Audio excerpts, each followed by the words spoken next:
Assalamualaikum warahmatullahi wabarakatuh. So today, our Group 17, will be presenting about the effect of junk food advertising on childhood obesity. Before we begin, I would like to introduce our member, consists of 4 members. For today's agenda, we will go through selection of title, introduction, issues or problems, screenshotted evidence, research question, research objective, content, research methodology, causes of problems and proposed solutions, reference and distribution of each members.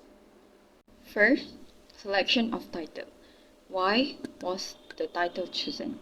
The title was chosen to emphasize on the severity of the issue and to emphasize the importance of educating children about the effects of junk food advertising.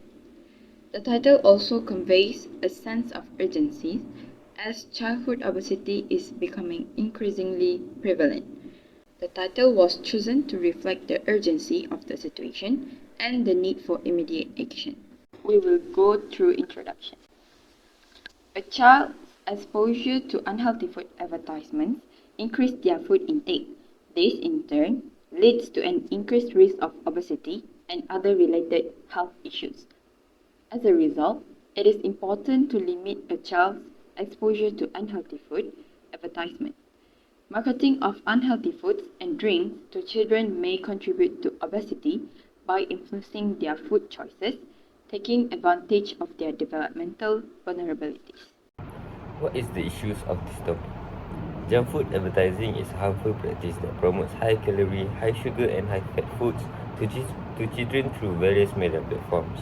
It uses persuasive strategies like striking imagery and colorful packaging to encourage unhealthy food choices. Children exposed to this type of advertising tend to consume more sugar-filled beverage, fast food and snacks. They lack critical thinking skills and are more receptive to marketing tactics. Junk food advertising shapes children's food tastes, consumption patterns, and encourage unhealthy eating, leading to childhood obesity. A multi-phase strategy is needed to address the issue. There are 3 research questions in this topic. Number 1. How can Islamic educational institutions and community leaders work together with public health initiatives to address childhood obesity within Muslim population? Number 2. What effects does the spread of junk food advertising have on Islamic concept of moderation and ethical consumption?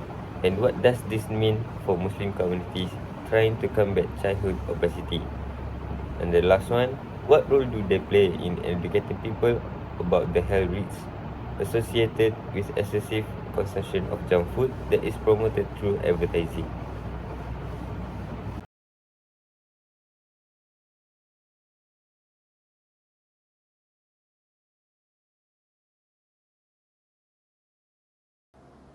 The research objective of this project is to investigate the health consequences of childhood obesity resulting from exposure to junk food advertising, taking into account Islamic teaching on the importance of maintaining physical health. It examines the impact of obesity on overall well-being and the potential long-term health risks associated with unhealthy dietary habits. In Surah Al-Araf, verse 31, God forbid excessive eating and drinking.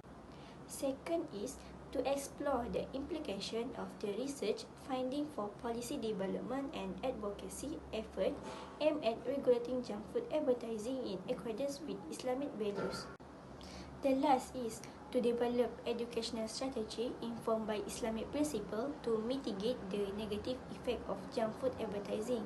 In Surah Al-Baqarah, verse 168, which means, O mankind, eat from whatever is on earth that is lawful and good, and do not follow the footsteps of Satan. Indeed, he is to you a clear enemy.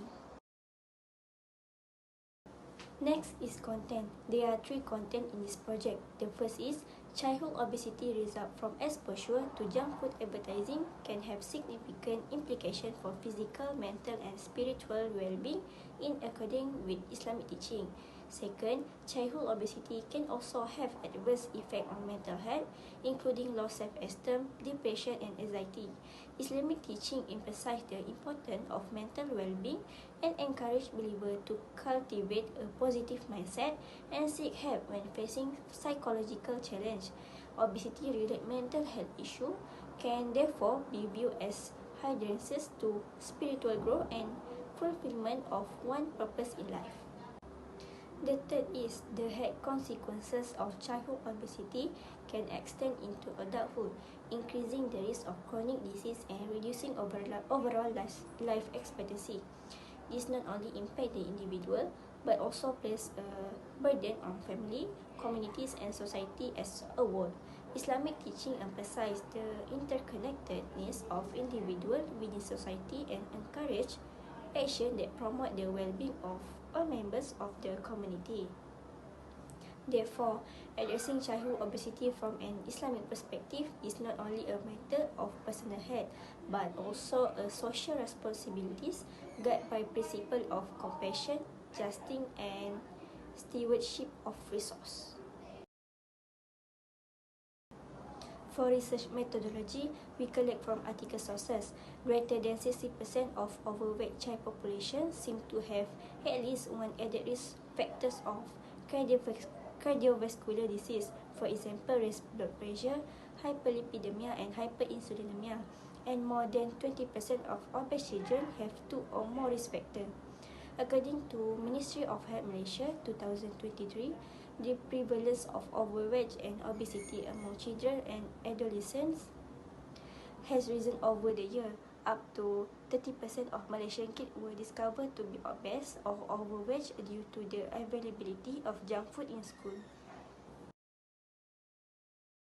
Now I will explain about causes of problems. So the first one is influence on eating habits. Advertisements have a major impact on children's food preferences, purchasing demands, and consumption patterns.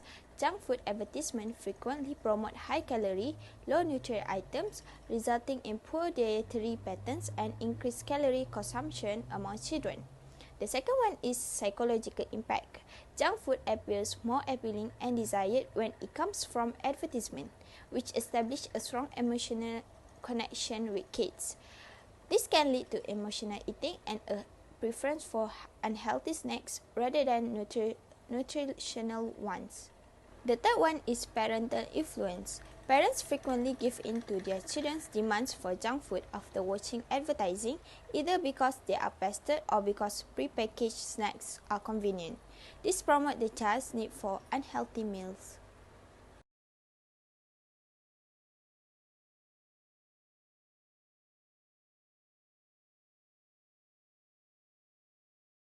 So the suitable suggestion to solve this problem are, the first one is school programs. Integrate lessons on Islamic dietary principles and the benefits of healthy eating into school curriculums and promote the importance of healthy eating and moderation in alignment with Quranic teachings.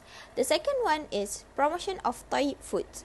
Encourage the consumption of foods that are both halal and tayyib, focusing on natural, unprocessed foods that provide essential nutrients.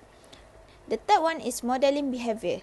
Encourage parents to model healthy eating behaviors and involve children in meal planning and preparation to instill good habits from a young age.